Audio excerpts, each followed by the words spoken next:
በኢራን እና በእስራኤል መካከል ያለው ውጥረት ከቀላል የክልላዊ ትግልነት አልፎ ለዓለም ሰላምና መረጋጋት ከባድ መዘዞችን የሚያስከትል የጦርነት ማቀጣጠያ ሆኗል። ወታደራዊ እርምጃዎች፣ ከፍተኛ የፖለቲካ ውጥረቶችና ስስ ዲፕሎማሲያዊ እንቅስቃሴዎች እንደ አሜሪካ፣ ሩሲያ እና ቻይና ያሉ ታላላቅ ኃይሎችን በቀጥታ በማሳተፍ በፍጥነት እየተከናወኑ ነው። ይህ በእንዲህ እንዳለ አፍሪካ ደግሞ ይህንን ሁሉ እየተከታተለች ለችግር ተጋላጭ ከሆኑ ክልሎች አንዷ ከመሆኗም በላይ በዓለም አቀፍ ጉዳዮች ውስጥ እያደገች ያለች ቁልፍ ተዋናይ በመሆን ስስ በሆነ አቋም ላይ ትገኛለች።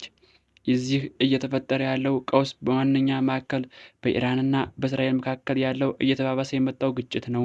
ባለፉት ወራት ውስጥ እስራኤል የኢራንን ወታደራዊ መሠረተ ልማትና አጋሮቿን ኢላማ ያደረጉ የአየር ጥቃቶችን ስትፈጽም፣ በሌላ በኩል ደግሞ ኢራንና ከእሷ ጋር የሚተባበሩት ኃይሎች በተለይም በየመን የሚገኙት ሁቲ አማጽያን በእስራኤል ኢላማዎች ላይ አሰቃቂ ጥቃቶችን አስጀምረዋል። እነዚህ ለዓይን ምት ለጥርስ ምት በሚል መርህ የሚከናወኑ ተግባራት ይበልጥ አደገኛ እየሆኑ ከመጡ ባለፈ ድንበር ተሻግረው በመዛመት የመላውን ዓለም አቀፍ ማህበረሰብ ትኩረት ስበዋል። ይህ ሁኔታ የውጥረቱን መጠናከር እንደሚያስከትለው የሰንሰለት ምላሽ መላውን ክልል ወደ ከፍተኛ አለመረጋጋት ሊወስድ እንደሚችል ስጋት ፈጥሯል። የቀድሞው የአሜሪካ ፕሬዝዳንት ዶናልድ ትራምፕ በስልጣን ዘመናቸው በኢራን የኒኩለር ተቋማት ላይ የታለሙ የአየር ጥቃቶችን እንዲደረግ ፈቅደው ነበር። ይህ እርምጃ ዓለም አቀፍ ትኩረትን የሳበ ሲሆን፣ ደጋፊዎች እነዚህ ጥቃቶች ኢራን የኒኩለር የጦር መሳሪያ የመገንባት አቅሟን እንዳዘገዩ ቢናገሩም፣ ተቺዎቹ ደግሞ ጥቃቶቹ የኢራንን ለበቀል ያላትን ፍላጎት በማባባስ ክልሉን ወደ ሙሉ ጦርነት አፋፍ ይበልጥ እንደገፋት ያስጠነቅቃሉ። ይህ ሁኔታ ወታደራዊ እርምጃዎች ስጋትን ለመቀነስ ሲወስዱ፣ በተመሳሳይ ጊዜ ግጭትን የማባባስ አቅም እንዳላቸው ያሳያል። ሁኔታው ከቁጥጥር ውጭ በሆነ መልኩ እየተባባሰ ሲሄድ፣ ዓለም አቀፍ ልዕለ ሀያላን ይበልጥ ተሳትፎ እያደረጉ መጥተዋል። አሜሪካ እስራኤልን በፖለቲካዊና በወታደራዊ መንገድ መደገፏን የምትቀጥል ሲሆን፣ በተመሳሳይ ጊዜ የዜጎቿን ደህንነት ለማረጋገጥ የጉዞ ማስጠንቀቂያዎችን በማውጣትና ለሚመጣው የክልላዊ ቀውስ እየተዘጋጀች ነው። የሩሲያው ፕሬዝዳንትም ቭላዲሚር ፑቲን የሶስተኛው ዓለም ጦርነት የመከሰት ዕድል ላይ ጥልቅ ስጋታቸውን ገልጸው የኒኩለር መሳሪያዎችን መጠቀም ወይም ማስፈራራትም ቢሆን አስከፊ መዘዝ እንደሚያስከትል አስጠንቅቀዋል። ፑቲን ሩሲያ የኒኩለር አቅም ቢኖራትም የኒኩለር ግጭት ከተፈጠረ የአውሮፓ ሀገሮች በተለይ ተጋላጭ እንደሚሆኑ አጽንኦት ሰጥተዋል።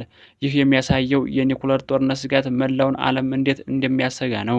በሌላ በኩል ቻይና በኢራንና በተቀናጀችው መካከል ያለውን ውጥረት በዲፕሎማሲያዊ መንገድ ለማብረድ በመሞከር አዘማጅነት ሚና እየተጫወተች ነው።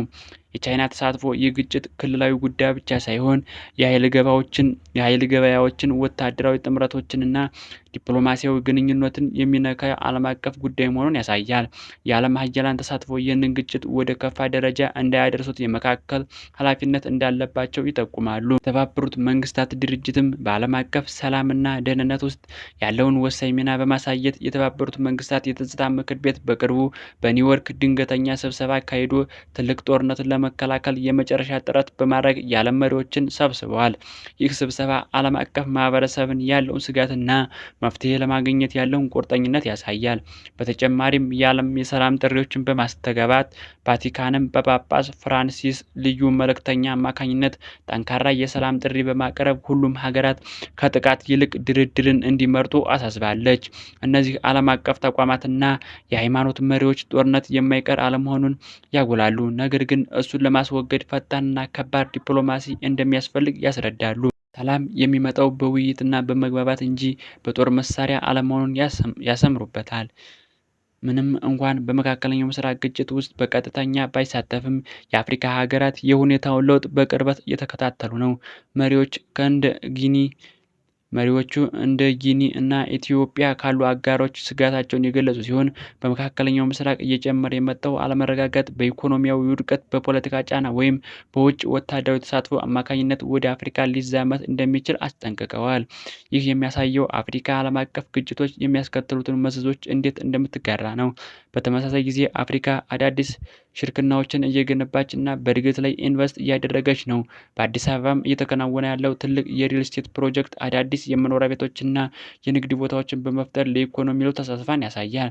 ይህም የሚያመለክተው አፍሪካ ከግጭትና ድህነት ጋር እየተጋገለች ቢሆንም የእድገት ምኞት እንደቀጠለ መሆኑን ነው። በምዕራብ አፍሪካ ደግሞ ቡርኪና ፋሶ ከሩሲያ ጋር የኒውክሌር ኃይል ስምምነት ፈርማለች። ይህም በከፍተኛ የቴክኖሎጂ መሰረት ልማት ላይ እያደገ የመጣ ፍላጎትን ያሳያል። እናም ውድ አድማጮች የሰዓቱ ዜናዎች እነዚህን ይመስላሉ።